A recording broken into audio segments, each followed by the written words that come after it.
Not the peaceful kind of silence that brings rest, but the kind that presses against the chest, the kind that follows into empty rooms, the kind that lingers long after conversations end.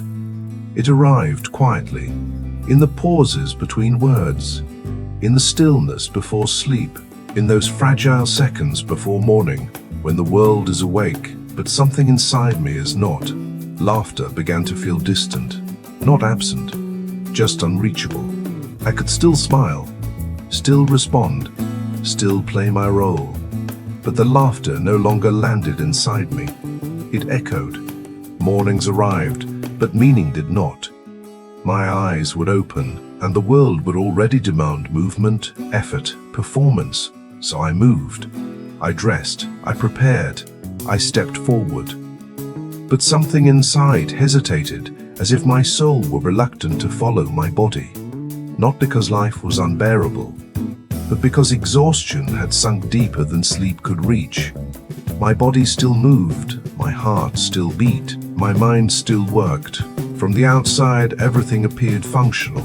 But somewhere inside, something felt tightly bound, a pressure I couldn't explain, a tension that stayed even in moments of calm, a heaviness resting quietly in my chest and stomach. It did not scream, it did not collapse, it waited. And in that waiting, it sent a message, a warning, a signal, a whisper from deep within the body.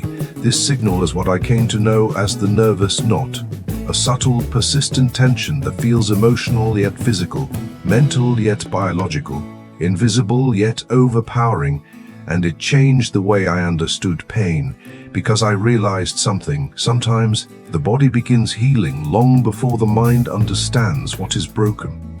I woke up already tired, not the tiredness of staying up late, but the heaviness of physical labor, but the exhaustion of carrying something invisible through the night. My eyes opened, and before a single thought could fully form, my chest already felt tight, my breath was shallow. My shoulders were stiff as if I had spent hours holding something up instead of sleeping. It felt like my body had been working while my mind was unconscious. There was a weight inside me that I could not explain. A silent pressure, a tension that never completely left. Even in moments of rest, my nervous system stayed alert, as if danger still lingered somewhere unseen. I would sit in silence and my chest would remain tense. I would lie down and my stomach would stay knotted. I would breathe deeply and my jaw would still clench. And I kept asking myself quietly, why can't I relax? Why does my body feel unsafe when nothing is happening? Why does peace feel unfamiliar? At first I searched for logical explanations. Maybe I was overworked. Maybe I needed more sleep. Maybe I needed bad habits. So I exercised more. I needed better habits. So I exercised more.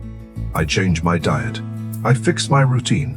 But the knot remained. It waited for me every morning. It followed me through every task. It lay beside me every night.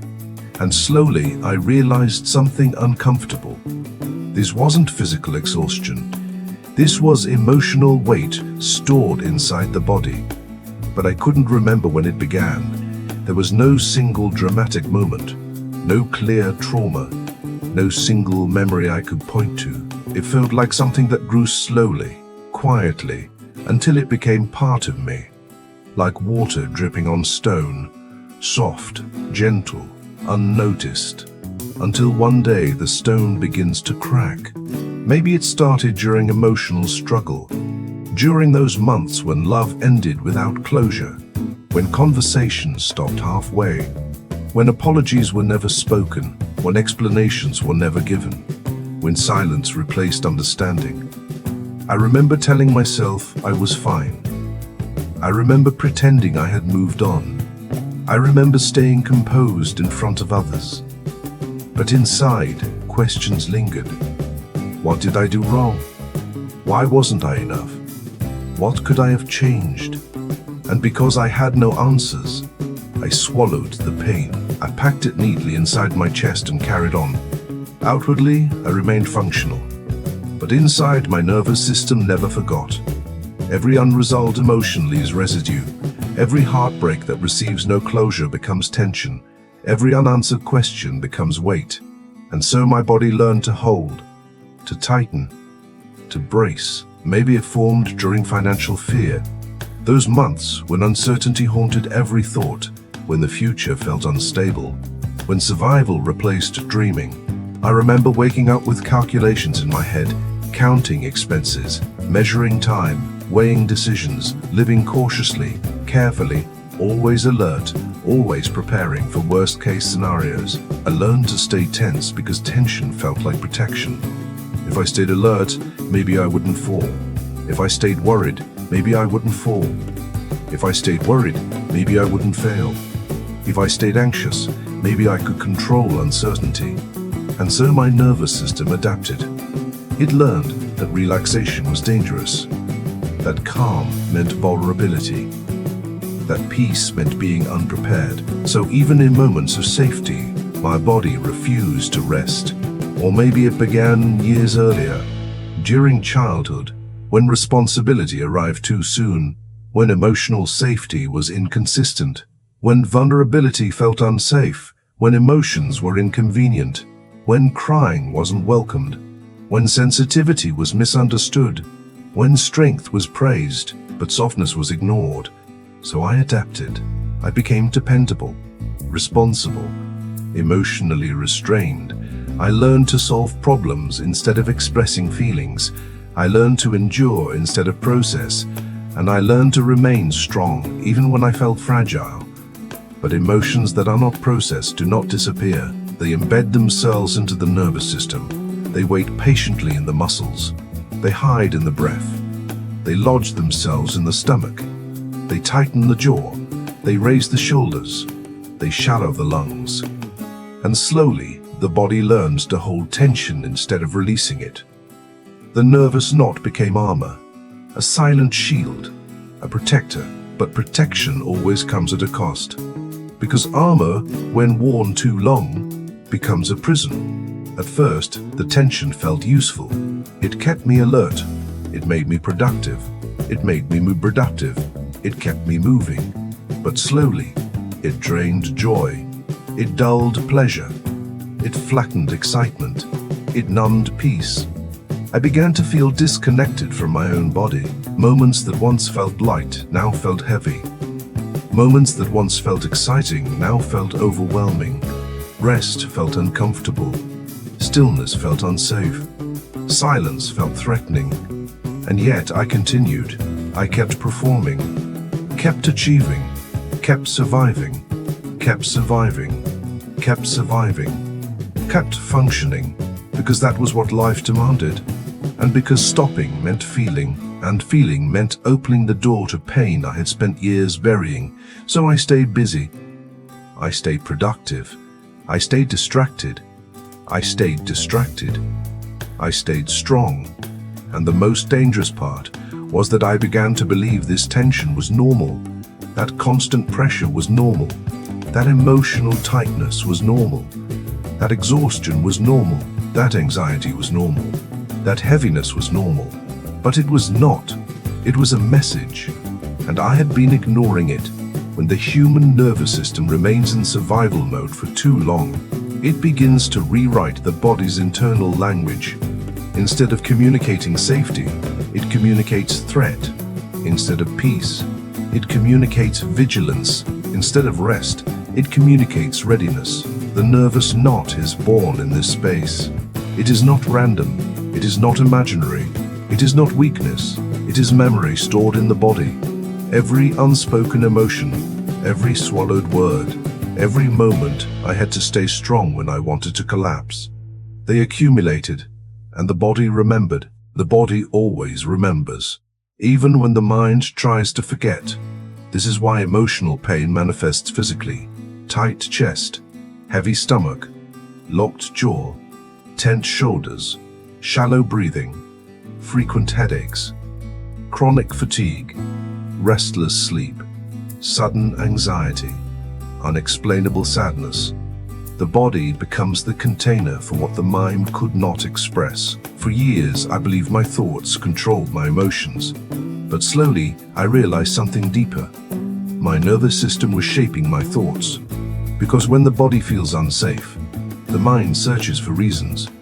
When the body holds tension, the mind creates worry. When the body stays alert, the mind anticipates danger. So my thoughts became anxious, my expectations became defensive, my outlook became cautious, not because life was always dangerous, but because my nervous system believed it was. And so I began to expect disappointment, anticipate rejection, prepare for loss, brace for failure. Even during calm moments, my body scanned for threat. Even during happiness, I waited for it to end. Even during love, I guarded myself. Even during success, I feared collapse.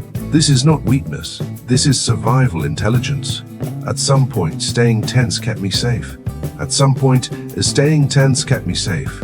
At some point, emotional armor protected me. At some point, vigilance prevented deeper harm. But what once protected me now imprisoned me. Because constant vigilance drains life, joy fades, peace feels foreign, stillness becomes uncomfortable, rest feels undeserved, and survival replaces living. I wasn't alive. I was alert. I wasn't present. I was prepared. I was relaxed. I was prepared. I wasn't relaxed. I was guarded. I began to notice something strange. In moments of genuine calm, quiet mornings, peaceful sunsets, gentle conversations, my body felt uneasy. Instead of comfort, I felt restlessness. Instead of peace, I felt discomfort. Instead of gratitude, I felt anxiety. It was as if my nervous system didn't trust calm, as if silence meant danger, as if peace meant vulnerability. And I realized my body had become addicted to tension, not because it wanted pain, but because tension once meant survival. In survival mode, the nervous system learns one core lesson: stay ready, stay alert, stay tense, because danger could come at any moment. So even when life becomes safer, the nervous system doesn't immediately adjust. It continues to operate under outdated rules, rules formed during hardship, rules written during fear, rules learned during uncertainty. And until those rules are gently rewritten, the body remains trapped in old patterns. This is why healing feels difficult. Because the mind wants peace, but the body fears it. This is why rest feels uncomfortable, because the nervous system associates stillness with vulnerability. This is why happiness feels fragile, because safety once felt temporary. This is why love feels risky, because attachment once brought pain. And so the nervous knot remains, a reminder, a signal, a messenger. It whispers, slow down, feel, release, listen.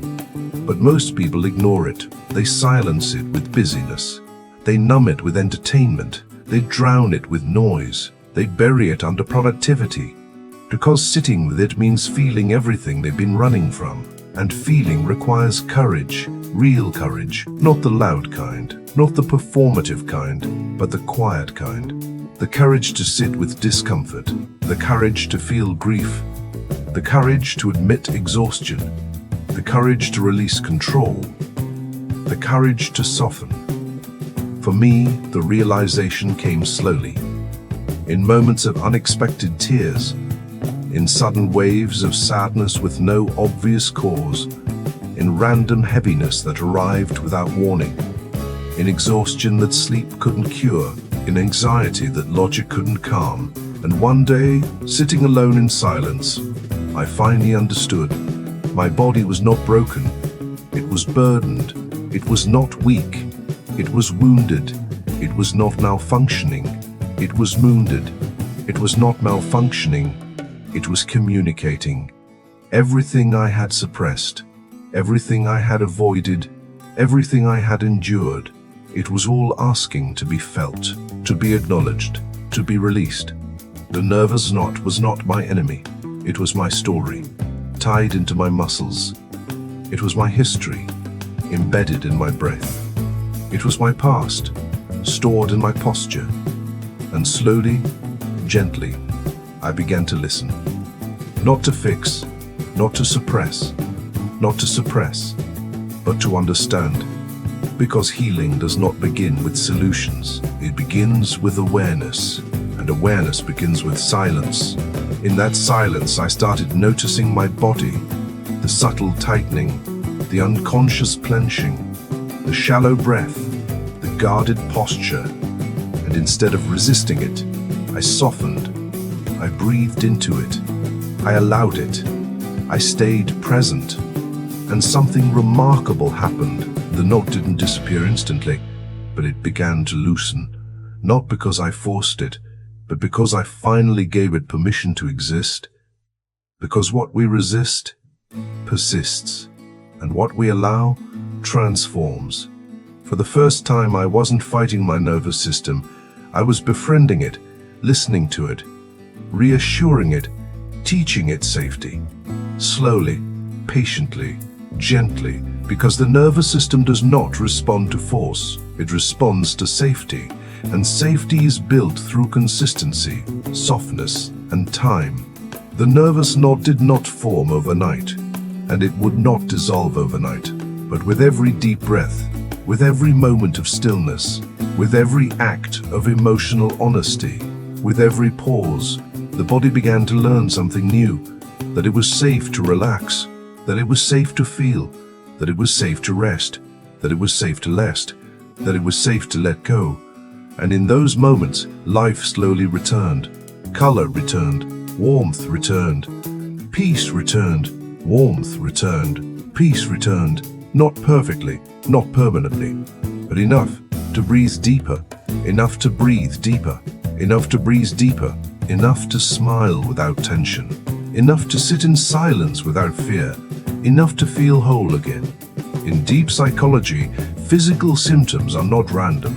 They are messages, symbols, fragments of truth rising from the unconscious, asking to be seen.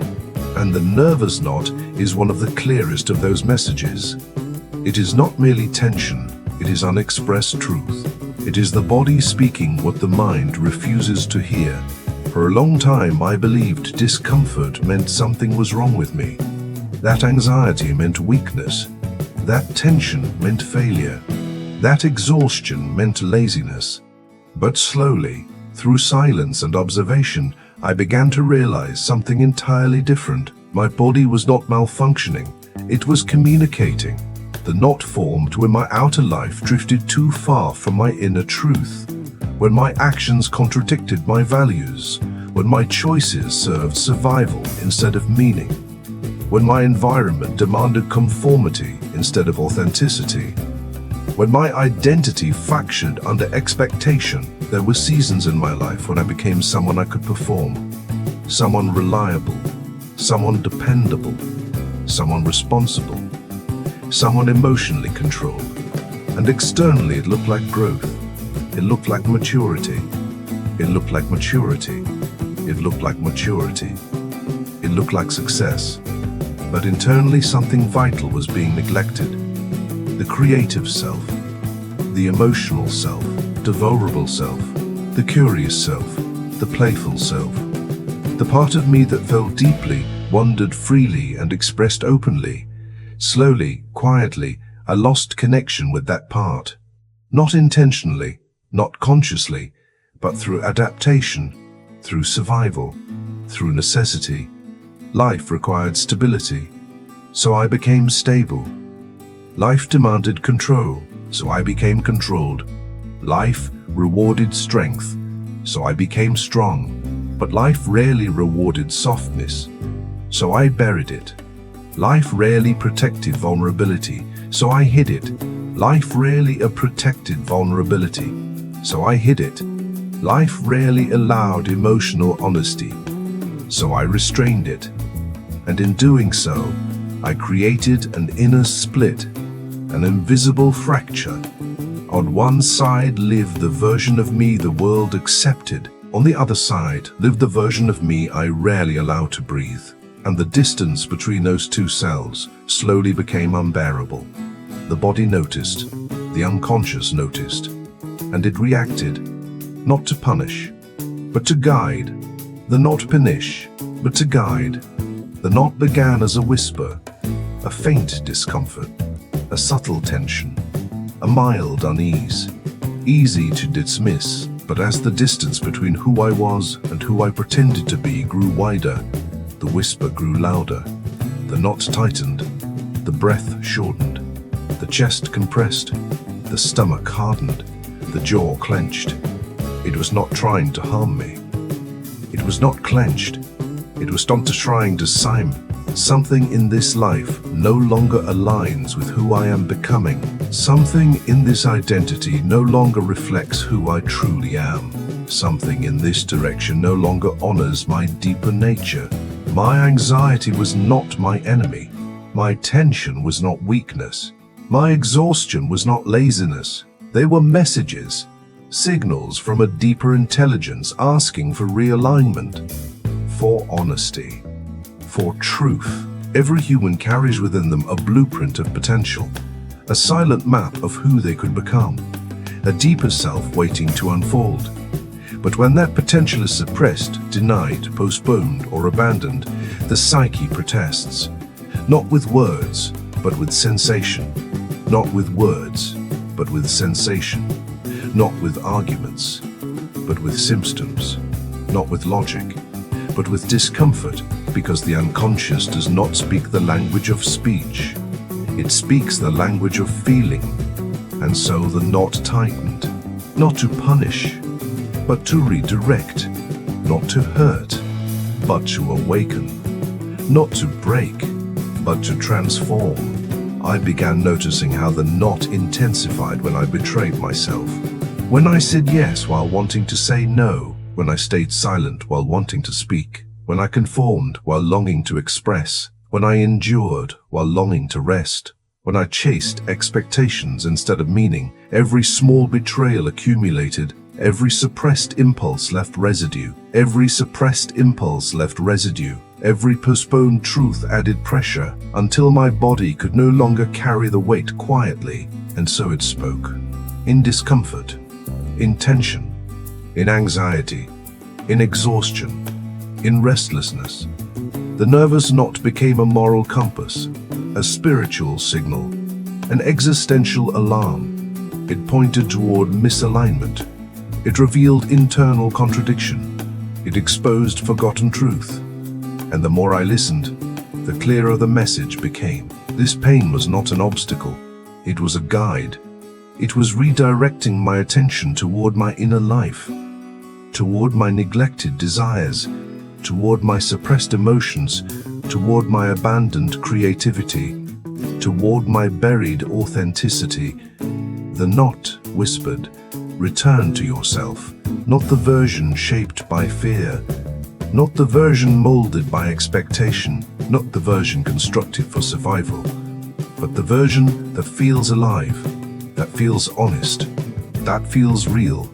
And in that realization, something profound shifted. I stopped viewing my discomfort as a flaw and began seeing it as intelligence. The intelligence of the psyche protecting its wholeness, the intelligence of the soul demanding integrity, the intelligence of the unconscious refusing fragmentation, because deep within every human lives a longing for unity, for coherence, for authenticity. And when life fractures that unity, suffering emerges, not as punishment, but as guidance. The nervous knot is the soul's quiet rebellion, a refusal to live falsely, a resistance against prolonged self-abandonment, a protest against a life lived only on the surface. And once I understood this, I stopped trying to silence it. I began trying to understand it. And in that understanding, healing slowly began. The nervous knot does not appear suddenly. It is not born overnight.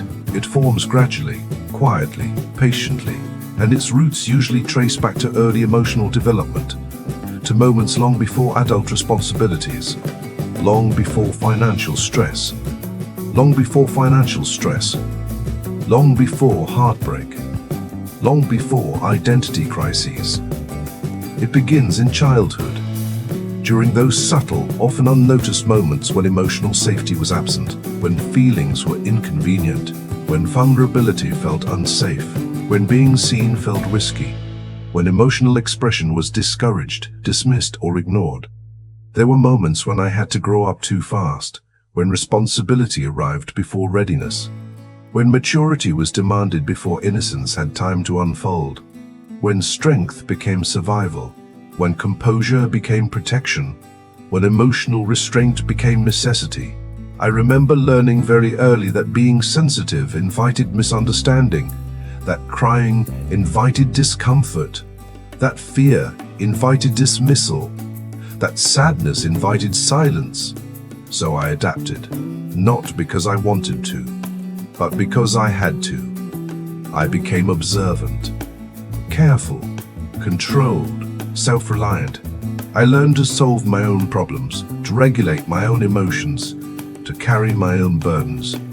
And from the outside it looked admirable, but inside something else was happening. I was teaching my nervous system that vulnerability was dangerous, that emotional openness was unsafe, that expressing needs invited disappointment, that asking for support led to neglect. So I internalized everything: fear, sadness, anger, confusion, loneliness. I folded them inward, packed them tightly, and carried them silently, But emotions that are not processed do not disappear. They embed themselves into the nervous system. They settle into muscle memory. They shape posture. They alter breathing. They influence perception. Years later, the adult still carries the emotional weight of the child, still bracing, still guarding, still waiting, still holding, still anticipating, still preparing. And this is why success does not dissolve the knot, why money does not ease it, why relationships do not remove it, why achievements do not heal it. Because the knot was never formed in the present, it was born in the past. It was moments when emotional needs were unmet, in seasons when safety was uncertain, in environments where vulnerability felt threatening. The child learned to survive, and survival became identity. The adult kept surviving long after survival was no longer necessary, and the body never forgot. I began noticing patterns, how certain situations triggered disproportionate tension. Authority figures, conflict, criticism, uncertainty, silence, rejection. Even mild disapproval could awaken a deep bodily reaction: tight chest, racing heart, shallow breath, cold hands, sudden anxiety. These were not rational responses. They were historical responses. The nervous system was reacting to echoes of earlier experiences, to emotional memory, to ancient threat, to forgotten fear. Because trauma is not only what happens to us, it is what we carry inside us afterward. It is not the event, it is the imprint, and the nervous knot is that imprint made physical. I began understanding that the knot was holding old emotion, uncried tears, unspoken anger, unexpressed fear, unacknowledged loneliness. They had all found refuge in my muscles, in my breath, in my posture, in my tension, and slowly, carefully, I began letting myself feel, not dramatically, not explosively, but gently, quietly. In small moments, I allowed sadness to surface. I allowed grief to move. I allowed anger to breathe. I allowed vulnerability to exist. And in those moments, something remarkable happened. The body softened. The breath deepened. The shoulders dropped. The chest opened. The knot loosened, not completely, but enough. Enough to remind me that healing was possible, that my nervous system could learn safety again, that my body could learn peace, that my inner child could finally rest. The origins of the nervous knot are not pathology. They are adaptation.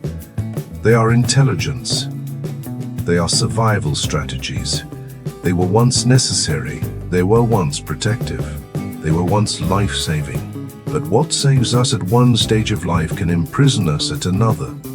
And so healing does not require judgment. It requires compassion toward the child who endured, toward the body that protected, toward the body that protected, toward the nervous system that survived. Because beneath all that tension is a story of resilience, a story of strength, a story of endurance, a story of survival. And once that story is honored, once that child is seen, once that body is acknowledged, the knot slowly begins to untie, not because it is forced, but because it is understood. And in that understanding, something sacred happens. The nervous system begins to trust again, the body begins to soften again, the soul begins to breathe again, and slowly, quietly, patiently, life begins to flow again. True self-improvement did not begin for me with discipline. It did not begin with strict routines. It did not begin with harsh motivation. It did not begin with forcing myself to wake up earlier, work harder, or push through pain. It began with something far quieter, something far gentler, It began with self-awareness, with slowing down, with listening, with noticing. For most of my life, I believed growth meant pressure, that change required suffering, that discipline meant violence against comfort, that progress demanded relentless force. So I pushed, and pushed, and pushed, and pushed, until my body finally said, enough. The nervous knot tightened, my breath shortened, my chest compressed, my mind exhausted itself in constant overthinking, and suddenly, all that discipline collapsed because it was built on resistance, not understanding. Real healing did not arrive through willpower. It arrived through permission to pause, permission to rest, permission to feel, permission to listen, permission to slow down long enough to hear what my body had been whispering for years. The nervous knot did not loosen through force. It loosened through understanding, through breath, through stillness, through emotional honesty, through allowing myself to experience what I had spent a lifetime avoiding. At first, slowing down felt terrifying. Silence felt uncomfortable. Stillness felt unsafe. Because when the noise stops, everything we buried begins to rise. The sadness I never fully grieved, the anger I never allowed myself to feel, the loneliness I masked with productivity, the fear I hid behind ambition. In silence they surfaced, and at first I resisted them. I tried to distract myself. I reached for my phone. I searched for noise. I looked for tasks, anything to avoid sitting with myself. But slowly, gently, I allowed myself to remain, to sit, to breathe, to feel. And something remarkable happened. The moment I stopped fighting my emotions, my body began to soften. My shoulders dropped.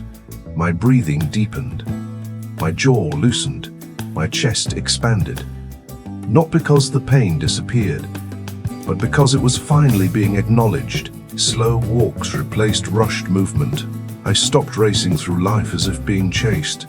I walked slowly, felt the ground beneath my feet, noticed the air touching my skin, listened to birds, wind, distant traffic, and with every step, something inside me began to settle. Silence replaced constant noise. I turned off unnecessary stimulation, reduced endless scrolling, created spaces of stillness, moments where nothing was required of me. At first the silence felt loud, but eventually it became peaceful. Reflection replaced distraction. Instead of avoiding my thoughts, I began meeting them. I journaled. I sat quietly. I asked myself honest questions. Why am I really tired? What am I truly afraid of? What am I running from? What do I deeply want? And sometimes the answers were uncomfortable. Sometimes they revealed painful truths. But within those truths lived clarity. And clarity is the beginning of freedom. Slowly, my nervous system learned safety again. Not through external success, not through validation, not through achievement, but through consistency of gentleness, through patience, through compassion, through self-respect. When the body feels safe, clarity returns. And clarity is powerful, because clarity dissolves confusion. It calms anxiety. It quiets mental noise. It organizes emotional chaos. And when clarity returns, motivation flows, not forced motivation, not artificial hype, but natural energy. The kind that emerges when inner resistance disappears. When motivation flows, discipline becomes natural, not harsh, not rigid, not exhausting, but organic, aligned, effortless, growth accelerated, not because I pushed harder, but because I aligned deeper. I aligned my actions with my values, my work with my meaning, my goals with my authenticity, my pace with my emotional capacity. And in that alignment, productivity stopped draining me. It started nourishing me. For the first time, self-improvement felt peaceful, not punishing, not exhausting, but grounding. And I realized something profound. Healing is not about becoming someone new. It is about returning to who I was before the world taught me to abandon myself. It is about remembering my emotional honesty, remembering my curiosity, remembering my sensitivity, remembering my vulnerability, remembering my humanity. The nervous knot did not want perfection. It wanted authenticity. It did not want discipline. It wanted understanding. It did not want pressure. It wanted compassion. And once I gave it that, it began to loosen. Not instantly, not magically, but gently, gradually, day by day, breath by breath, moment by moment. Healing did not arrive in dramatic breakthroughs. It arrived in quiet realizations, in soft tears, in deep exhalations, in peaceful stillness, in simple acceptance. And slowly the body began to trust life again. There came a moment, subtle yet life-changing, when I realized something that shifted everything. My tension was never weakness. It was strength holding too much for too long. My anxiety was never failure. It was awareness without direction. And my exhaustion was not laziness. It was my soul asking for transformation. I saw myself clearly for the first time, not as broken, not as flawed, but as someone who had endured, someone who had adapted, someone who had survived, someone who had carried more than was fair. And suddenly compassion replaced judgment, gentleness replaced criticism, understanding replaced blame. The nervous knot loosened when I finally listened, not when I forced, not when I resisted, but when I listened, when I honored my limits, when I respected my emotions, when I stopped shaming myself for feeling deeply, when I allowed vulnerability to exist without punishment, when I walked my authentic path, not the one shaped by fear, but the one guided by meaning. And slowly, life began to shift, not externally, but internally. The world did not change. My perception did. I began waking up with less heaviness. My breath felt fuller, my chest felt lighter, my mind felt clearer. Not because problems disappeared, but because I was no longer at war with myself. I was not broken, I was awakening. And awakening is not dramatic. It is quiet, it is subtle, it is gentle, it feels like coming home. In this awakening, life shifted. From survival to meaning, from fear to understanding, from exhaustion to inner alignment. And when that happened, my body released what it had carried. Not all at once, but slowly, gradually. Got all at once, but slowly, gradually, like a clenched fist finally opening. My mind regained clarity, not perfect clarity, but enough to see direction, to feel purpose, to understand myself. and my soul finally exhaled, a deep breath I didn't realize I'd been holding for years. For the first time, I felt present, not anxious about the future, but grounded in the now. And in that presence, life felt different. The same world, the same responsibilities, the same challenges, but a completely different experience. Because peace does not come from a perfect life. It comes from a peaceful relationship with oneself.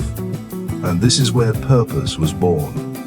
Not grand ambition, not massive success, but simple alignment. Living truthfully, feeling honestly, resting without guilt, working without self-violence, expressing without fear, and loving without armor. I remember sitting alone one evening, the room dim, the world quiet, no distractions, no noise, just breath. And for the first time in years, my body felt calm. No tight chest, no shallow breath, no clenched jaw, just stillness. And in that stillness, tears came, not from sadness, but from release, from relief, from gratitude, because something inside me finally felt safe. That moment changed everything, not dramatically, but permanently. The nervous knot is not my enemy, it is my messenger. And when I listen closely, it guides me back to myself. I think about a friend who once told me he felt tired every single day, even after long sleep. His chest always felt tight, his breathing shallow, his thoughts restless. Doctors found nothing wrong. So he blamed himself, pushed harder, worked more, ignored his emotions, and the tension only worsened. One day, after a painful breakdown, he finally slowed down. He began journaling, walking alone, breathing deeply, sitting with his emotions, and slowly, memories surfaced. Childhood fear, loneliness, unspoken grief, years of emotional suppression. And as he allowed himself to feel, his body softened, his breath deepened, his tension eased, not because his life became perfect, but because his inner world became honest, and that honesty healed him. This is the truth of the nervous knot. It does not form because we are weak. It forms because we are strong. Too strong for too long. It forms because we are strong. Too strong for too long. It forms because we survived, because we endured, because we adapted. But now, we are allowed to rest. We are allowed to feel. We are allowed to slow down. We are allowed to heal. And in that healing, life returns. Not louder, not faster, but deeper, calmer, truer. And when that happens, we do not become someone new. We finally become ourselves.